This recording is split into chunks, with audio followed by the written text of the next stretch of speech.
प्रिय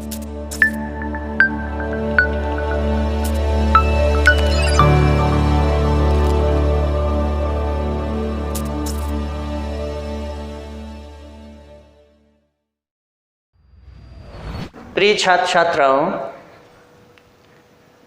इससे अगले वाले वीडियो में मैंने आपको काइंड्स ऑफ यूटिलिटी, उपयोगिता के प्रकार बताए थे।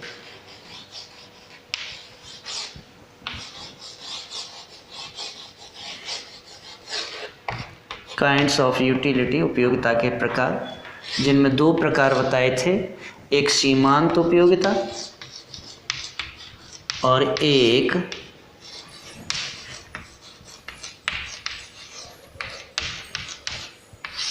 नेक्स्ट थी कुल उपयोगिता।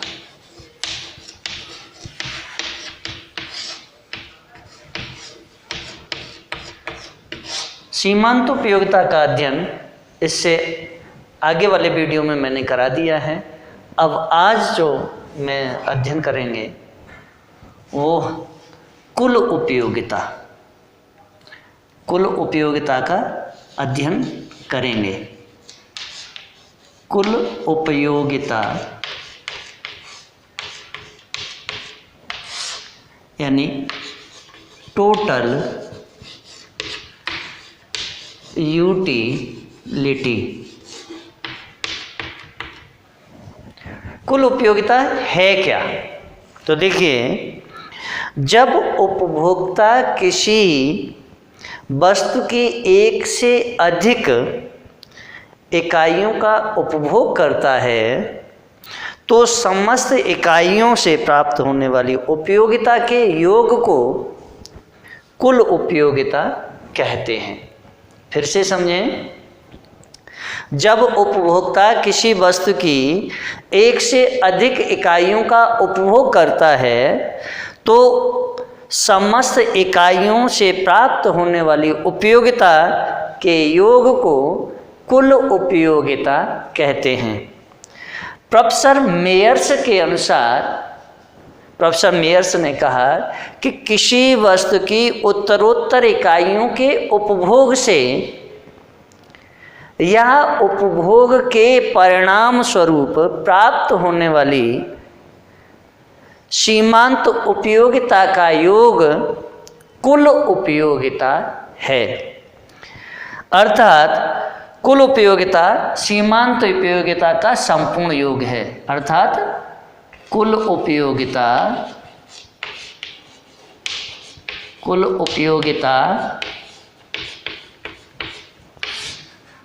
सीमांत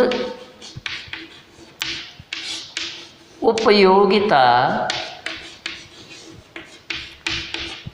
का योग। इससे पहले वाले वीडियो में मैंने आपको एक सारणी बना करके उसमें पूरा दिखाया था कि अगर हमने वहाँ आम का एक उदाहरण लिया था कि आम की अगर हम एक इकाई किसी भी उपभोक्ता को ग्रहण कराते हैं तो उसको 15 इकाइयों के बराबर संतुष्टि मिलती है।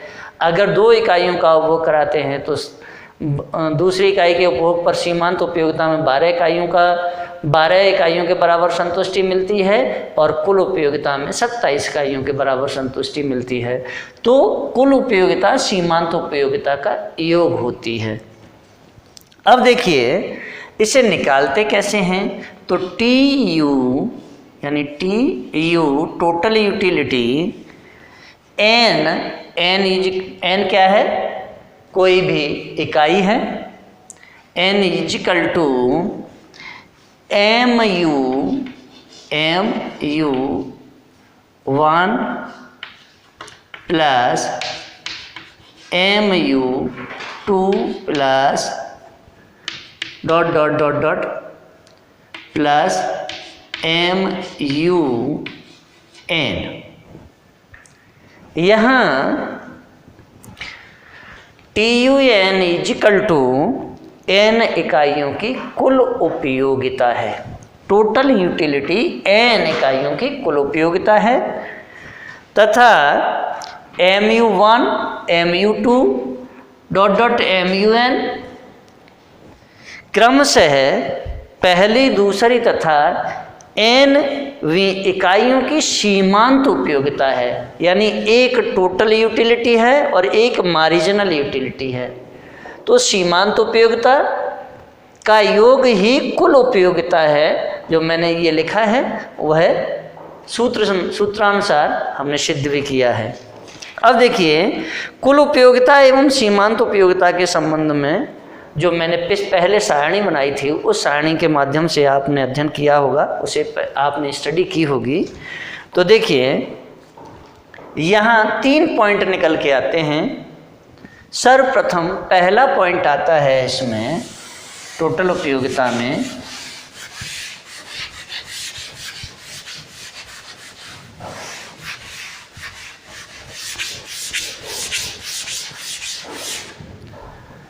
सबसे पहला पॉइंट निकल के आता है, जब तक सीमांत उपयोगिता धनात्मक है, यानी जब तक सीमांत उपयोगिता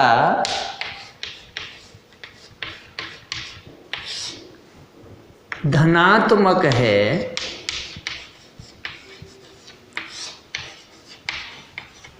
तब तक कुल उपयोगिता बढ़ती है। तब तक कुल उपयोगिता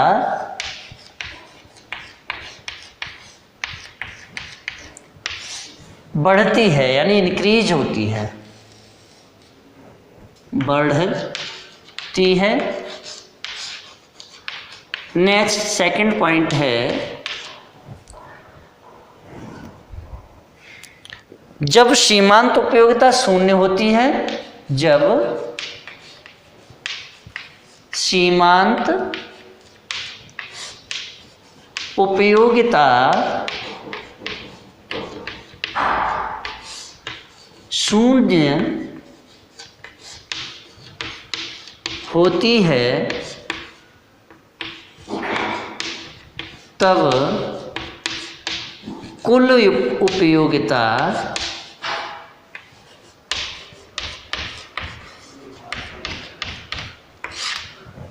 अधिकतम होती है।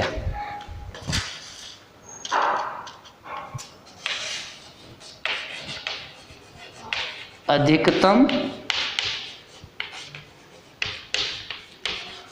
होती है।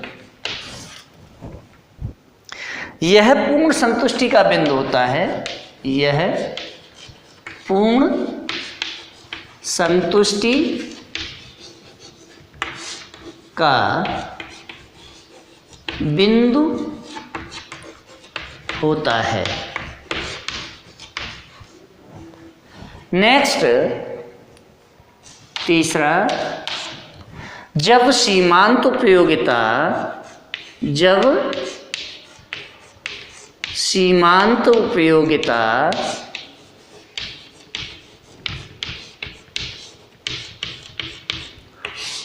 ऋणात्मक होती है,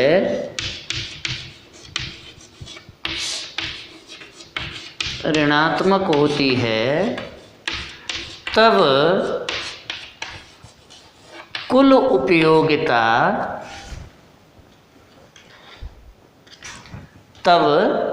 कुल उपयोगिता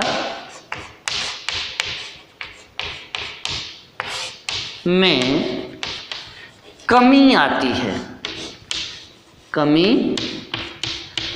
है। देखिए, स्वाभाविक सी बात है कि जब सीमांत उपयोगिता धनात्मक होती है, पॉजिटिव होती है, तब कुल उपयोगिता भी बढ़ती है। लेकिन जब सीमांत उपयोगिता शून्य होती है, तब कुल उपयोगिता अधिकतम होती है और यह पूर्ण संतुष्टि का बिंदु होता है। जब सीमांत उपयोगिता ऋणात्मक होती है, तब कुल उपयोगिता में कमी आती है। अब इसे हम रेखा चित्र के माध्यम से सिद्ध कर सकते हैं। तो देखिए, मैं रेखा चित्र के माध्यम से इसे सिद्ध करने की कोशिश करेंगे।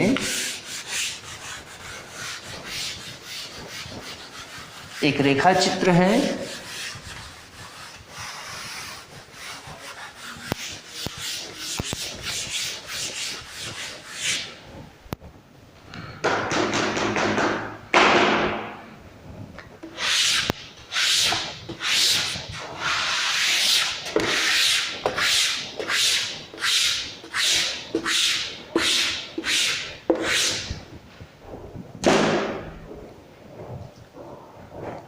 देखिए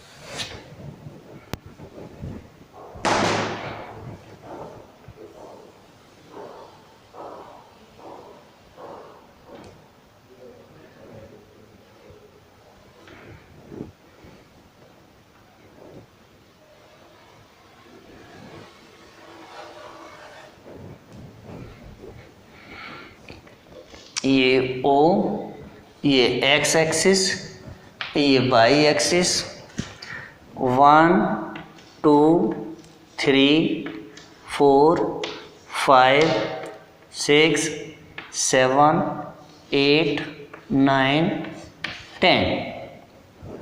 अब देखिए, चूंकि जो मैंने सारणी बनाई थी उसमें 8वीं इकाई पर किसी भी उपभोक्ता को पूर्ण संतुष्टि मिल रही थी। तो यहाँ देखें, यानी 10 20 30 40 50 60 70। अब देखिए यहाँ से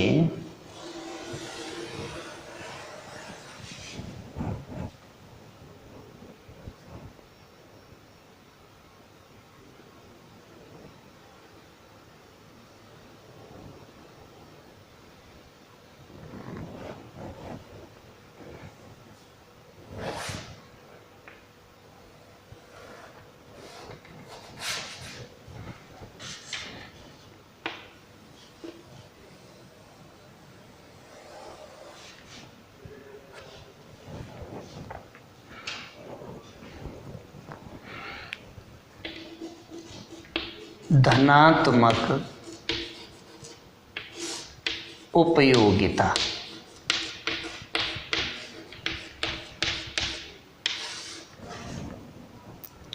यहाँ ये A B C D E F G H I J K और यहाँ ये है N बिंदु, ये ऊपर I बिंदु और ये है कुल उपयोगिता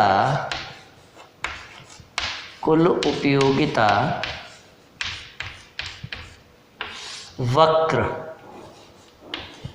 जिसे हम TUC कहते हैं। TUC देखिए, N बिंदु जो है इसे हम पूर्ण संतुष्टि का बिंदु बोलते हैं, यानी पूर्ण संतुष्टि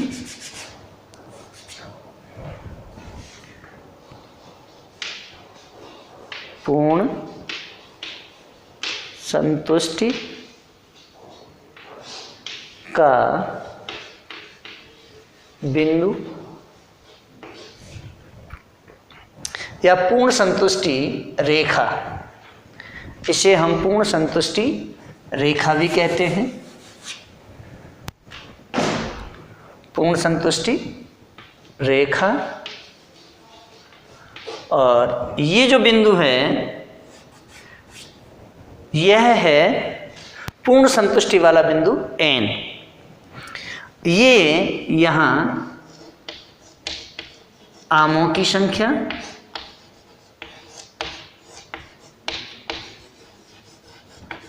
और कुल उपयोगिता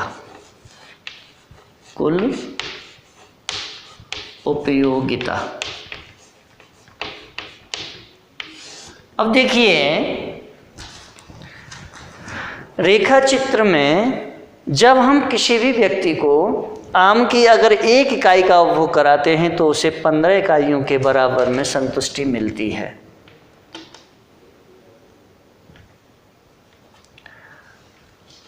15 इकाइयों के बराबर संतुष्टि मिलती है। अगर दूसरी इकाई का उपभोग कराते हैं तो सब 12 इकाई और बढ़ जाती हैं, यानी 27 इकाइयों के बराबर संतुष्टि मिलती है। इस तरह से धीरे धीरे और हम जब उसे 8वीं इकाई का उपभोग कराते हैं तो वहाँ उसे पूर्ण संतुष्टि मिल जाती है। देखिए, रेखा चित्र के माध्यम से हम स्पष्ट करें तो इसमें क्या, रेखा चित्र के आधार पर स्पष्ट रूप से समझा जा सकता है कि उपभोक्ता जैसे जैसे आमों का उपभोग करता जाता है तो कुल उपयोगिता घटती हुई दर से बढ़ती है, घटती हुई दर से बढ़ती है। लेकिन रेखा चित्र में ए से B C D E F G H तक कुल उपयोगिता बढ़ती है, लेकिन घटती हुई दर से बढ़ती है। उपभोक्ता के द्वारा 7 आमों की उपभोग करने के बाद 8वें आम के प्रयोग से उसे शून्य उपयोगिता, ये है यहाँ शून्य उपयोगिता है, शून्य उपयोगिता प्राप्त होती है। H से I, यानी H से I तक कुल उपयोगिता स्थिर है, ये स्थिर है, यहाँ ना बढ़ रही है और ना ही घट रही है। I से N तक, I से N तक रेखा पूर्ण संतुष्टि रेखा है या पूर्ण संतुष्टि रेखा का बिंदु है, जबकि N बिंदु पूर्ण संतुष्टि का बिंदु है, जबकि N बिंदु पूर्ण संतुष्टि का बिंदु है। इसके बाद उपयोगिता, यानी इसके बाद जो कुल उपयोगिता है उसमें वृद्धि नहीं होगी, इसके बाद में कोई भी वृद्धि नहीं होती है। जब उपभोक्ता द्वारा 9वां या 10वां आम अगर उपभोग में लिया जाता है या उस इकाई का उपभोग किया जाता है तो अतिरिक्त आम की इकाइयों से ऋणात्मक उपयोगिता, यानी यहाँ के बाद में ये ऋणात्मक उपयोगिता मिलती है।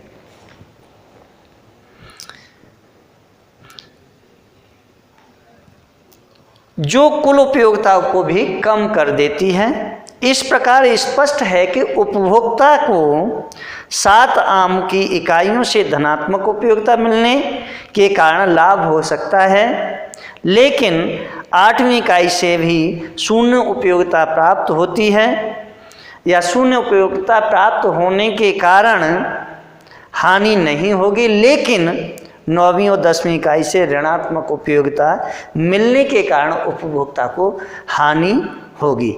अतः उपभोक्ता को ON इकाइयों का ही उपभोग करना चाहिए। नेक्स्ट,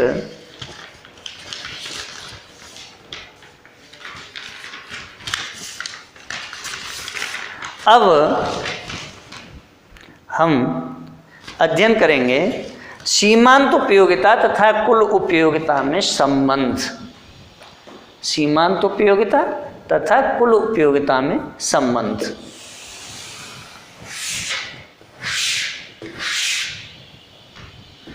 देखिए, सीमांत उपयोगिता तथा कुल उपयोगिता में क्या संबंध है, इसका भी अध्ययन करते हैं।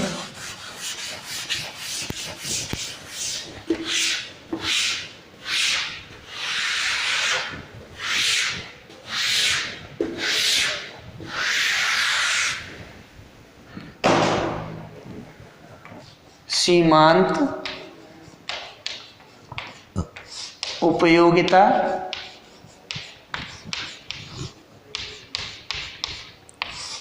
तथा कुल उपयोगिता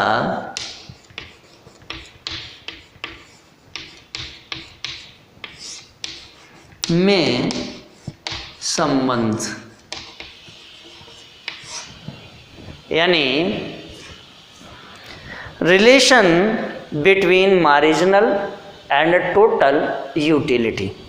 देखिए संबंध क्या है, पहले इसके संबंध को हमें समझना है। तो यहाँ देखें, सीमांत उपयोगिता तथा कुल उपयोगिता में घनिष्ठ संबंध है। वस्तु की उत्तरोत्तर इकाइयों की वृद्धि से कुल उपयोगिता बढ़ती है, पर सीमांत उपयोगिता घटती है। जब तक सीमांत उपयोगिता धनात्मक होती है, कुल उपयोगिता बढ़ती है। सीमांत उपयोगिता शून्य होने पर कुल उपयोगिता अधिकतम होती है। यह पूर्ण संतुष्टि का बिंदु होता है। पर जब सीमांत उपयोगिता ऋणात्मक हो जाती है, तब कुल उपयोगिता भी कम होने लगती है। जब कुल उपयोगिता वक्र उच्चतम पर पहुंच जाता है, तब उसका ढलाव शून्य होता है तथा कुल उपयोगिता अधिकतम होने पर सीमांत उपयोगिता शून्य होती है। यानी कुल उपयोगिता अधिकतम जब होगी तब सीमांत उपयोगिता शून्य होगी। अब देखिए सीमांत उपयोगिता को ज्ञात कैसे करते हैं। तो यहाँ देखें, सीमांत उपयोगिता बराबर सीमांत उपयोगिता बराबर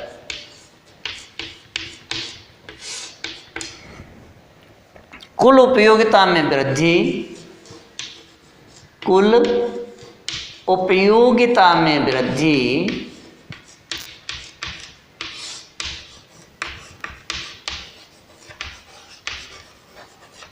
अपॉन वस्तु की इकाई में, वस्तु की इकाई में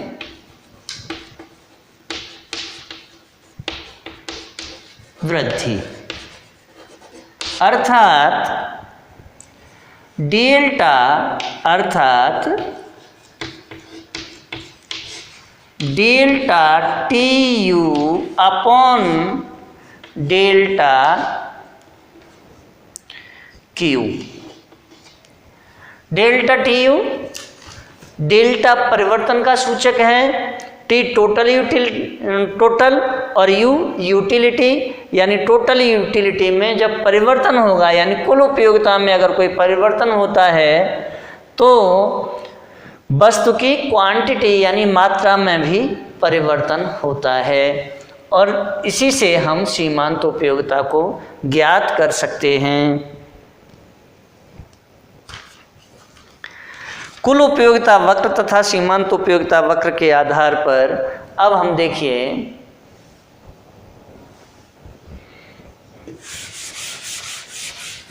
इसे भी समझने के लिए हमें एक चित्र बनाना पड़ेगा। रेखा चित्र के माध्यम से हम इसे समझते हैं। तो देखिए,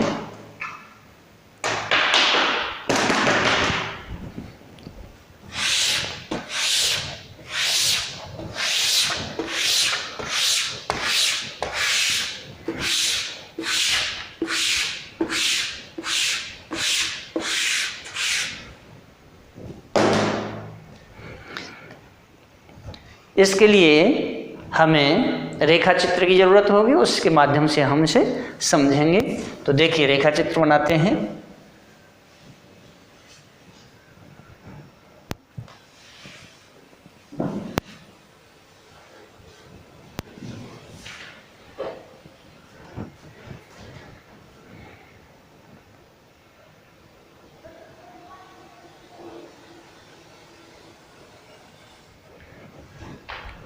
यहाँ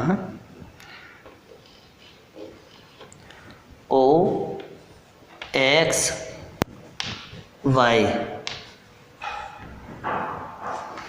और 1 2 3 4 5 6 7 8 9 10। अब देखिए, यानी 10 20 30 40 50 60 70। यहाँ -2.5 -5। अब देखिए,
धनात्मक उपयोगिता।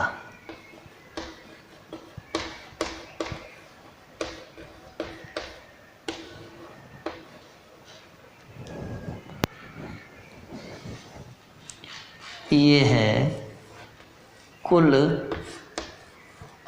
उपयोगिता।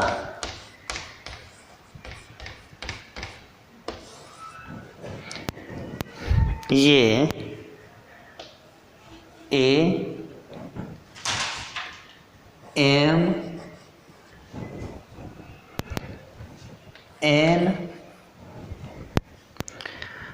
और ये है B बिंदु और ये है C बिंदु।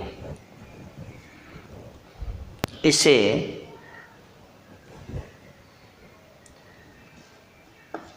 सीमांत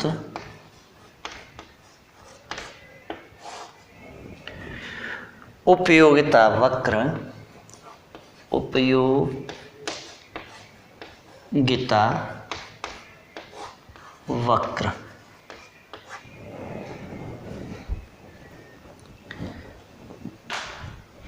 यहाँ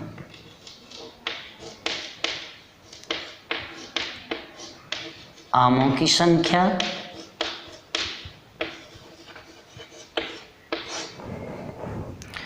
और ये है कुल उपयोगिता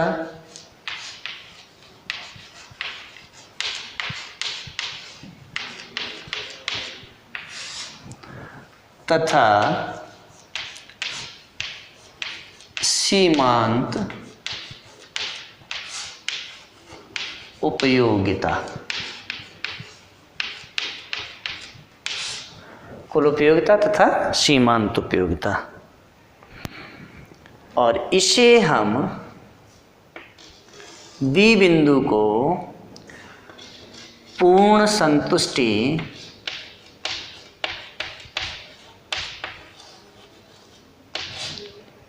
का बिंदु, पूर्ण संतुष्टि का बिंदु। अब देखिए, इसे कुल उपयोगिता वक्र को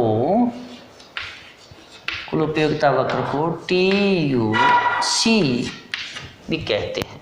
अब समझते हैं। देखिए, रेखा चित्र में कुल उपयोगिता वक्र तथा सीमांत उपयोगिता वक्र के आधार पर इस रेखा चित्र को दो भागों में बांटा गया है। नंबर 1, रेखा चित्र में AM और N, AMN कुल उपयोगिता वक्र है। ये A से लेकर के M और N तक कुल उपयोगिता वक्र है, तथा ABC सीमांत उपयोगिता वक्र है।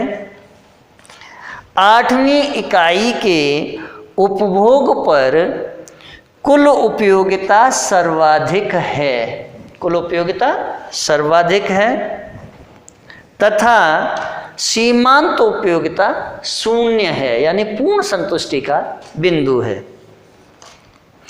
8वीं इकाई के बाद ऋणात्मक सीमांत उपयोगिता कुल उपयोगिता को भी कम कर देती है। जैसे ही 8वीं इकाई के बाद में ऋणात्मक सीमांत उपयोगिता होती है, सेम कंडीशन M के बाद N तक ऋणात्मक कुल उपयोगिता भी हो जाती है। जो कुल उपयोगिता के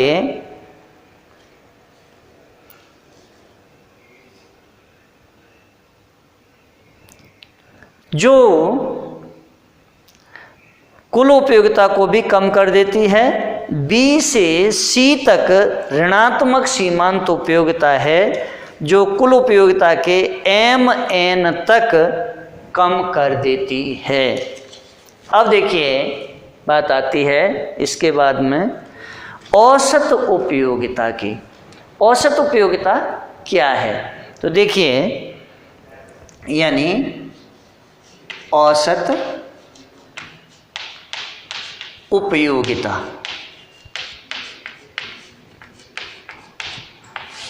औसत उपयोगिता कहते किसे हैं? यानी एवरेज यूटिलिटी।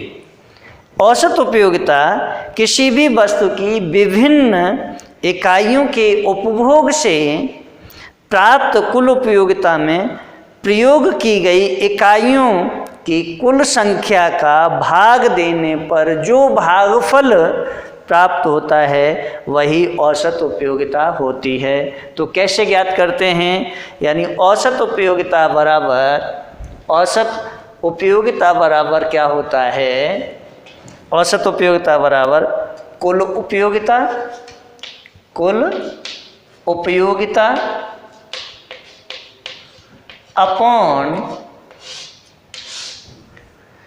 इकाइयों की संख्या, इकाइयों की संख्या। जैसे आमों की संख्या कितनी है?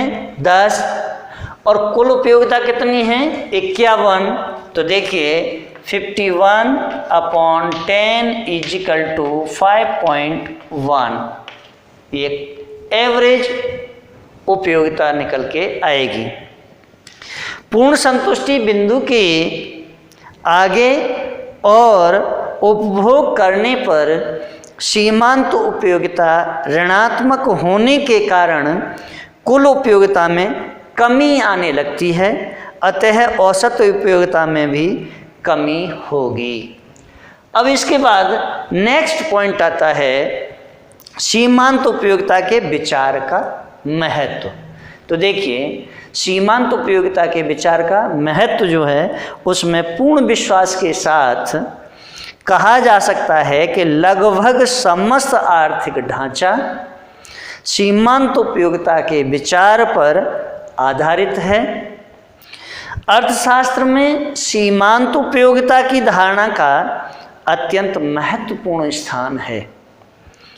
उपभोग के क्षेत्र में सीमांत उपयोगिता, विनिमय के क्षेत्र में सीमांत आगम तथा सीमांत लागत, उत्पादन के क्षेत्र में सीमांत लागत तथा सीमांत उत्पत्ति, वितरण में सीमांत उत्पादकता तथा राजस्व में सीमांत त्याग एवं सीमांत संतुष्टि इत्यादि क्षेत्रों में सीमांत अवधारणा अत्यंत ही महत्वपूर्ण है। और सीमांत उपयोगिता, कुल उपयोगिता, औसत उपयोगिता, इन सब का देखिए अर्थशास्त्र में कहाँ कहाँ उपयोग होता है। तो देखिए, उपभोग के क्षेत्र में इनका उपयोग होता है, उत्पादन के क्षेत्र में, विनिमय के क्षेत्र में, वितरण के क्षेत्र में और राजस्व के क्षेत्र में। इन पांचों क्षेत्रों में इनका उपयोग होता है। और इसके बाद आती है सीमांत विश्लेषण की आलोचना। तो देखिए, सीमांत विश्लेषण की आलोचनाएं भी बहुत हैं। तो उनमें देखिए, अर्थशास्त्र के प्रत्येक अंग में सीमांत अवधारणा का महत्व होते हुए भी इसकी अवास्तविक मान्यताओं के कारण निम्न आधार पर आलोचनाएं की जाती हैं। तो सबसे पहली जो आलोचना की गई है वह है अवास्तविक मान्यताएं, यानी अर्थशास्त्र में इसमें अवास्तविक मान्यताएं मान ली गई हैं, ये आलोचकों का कहना है। दूसरा है मापना कठिन है, जबकि कार्डिनल अप्रोच में 1 2 3 4 5 6 7 8 9 10 11 12 13 14 इस तरह से नापा था, लेकिन यहाँ कार्डिनल अप्रोच में यहाँ सीमांत उपयोगिता, कुल उपयोगिता को हमने एक सारणी के माध्यम से नापा है। और इनका कहना है कि मापना कठिन है, उपयोगिता को मापा नहीं जा सकता है। सीमित क्षेत्र, इसके लिए वो कहते हैं, आलोचक कहते हैं कि इसका सीमित क्षेत्र है, लेकिन इसका सीमित क्षेत्र नहीं है। टिकाऊ वस्तुओं में उपयोगी नहीं है, टिकाऊ वस्तुओं में ये सीमांत उपयोगिता उपयोगी नहीं है, ऐसा आलोचकों का कहना है। सत्यता का अभाव है, और ये कहते हैं कि भाई इसमें सत्यता का अभाव है, इसलिए इसकी आलोचना की जाती है। लेकिन निष्कर्ष रूप में सीमांत अवधारणा अर्थशास्त्र का आधार है। आर्थिक समस्याओं को समझने तथा उनको हल करने में इस अवधारणा का बहुत ही महत्व है। यहाँ विचारधारा व्यक्तिगत व्यवहार पर है, लेकिन बिना व्यष्टि व्यवहार को समझे समष्टि व्यवहार को समझना असंभव है। इस प्रकार समष्टि अर्थशास्त्र के विश्लेषण की दृष्टि से सीमांत अवधारणा अत्यंत उपयोगी तथा सार्थक है। और अगर मेरा चैनल, मेरा वीडियो आपको अच्छा लगा हो तो आप शेयर करें, सब्सक्राइब करें, बेल आइकन का बटन दबाएं, कमेंट करें, लाइक करें।